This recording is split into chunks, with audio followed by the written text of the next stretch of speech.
Hey brewers, it's Paul here, and today we're going to take a look at the Kegland Counterflow wort chiller.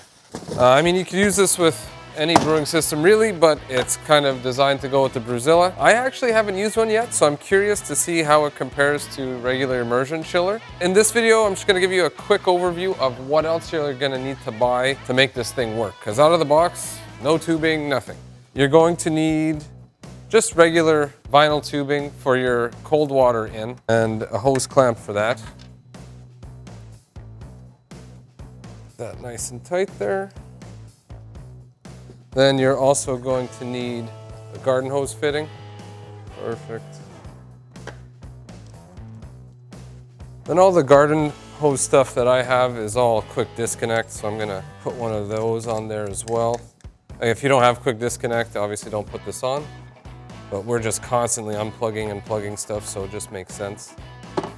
Then you're gonna need, I use silicone tubing because it's high temperature for the hot water out. So as you're chilling, especially at the beginning, the water coming out is gonna be very hot. And I find it just doesn't work well if you're using regular vinyl tubing.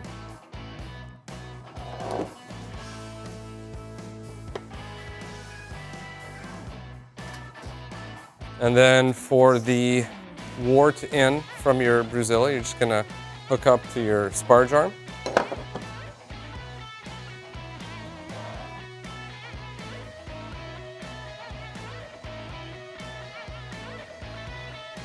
Okay, that's nice and tight.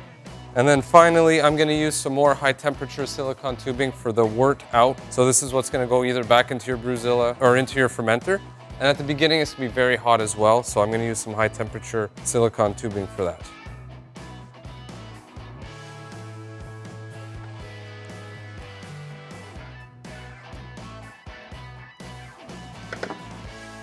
So that's pretty much it. So you're gonna need 2 pieces of silicone tubing, high temperature, maybe a third if you don't wanna be, moving your recirculation arm all the time. Vinyl tubing, regular for the cold water in, along with an adapter to hook it up to your water source. So that's pretty much it. I'm gonna go hook it up to a Brewzilla real quick so I can give you a quick overview of kind of how it connects and how it works. So I got it all hooked up here. We have the recirculation arm going into the top. It's gonna go down. And then I have my cold water in going from the bottom up. That way they're going in different directions. If I put the cold water in the same port that the wort's going in, they'll just follow each other down. It's not gonna be very effective. So first let's get our chilling water turned on.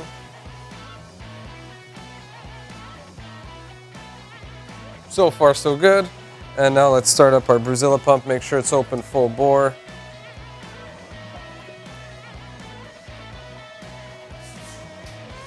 And that's pretty much all there is to it.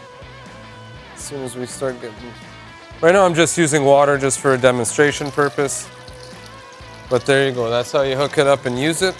The wort doesn't have to go in the top, it could go in the bottom. If you did that, just make sure that your cold water in was opposite. That's really all you have to remember, is they can't be on the same side. And that's pretty much it. So I hope that helped you. If you had any questions on how to hook up a Counterflow chiller like this, we are going to do a video where we're gonna compare 3 different immersion chillers along with this in a future video. So definitely stay tuned for that. Otherwise, thanks for watching. Don't forget to like and subscribe for more content like this. Cheers.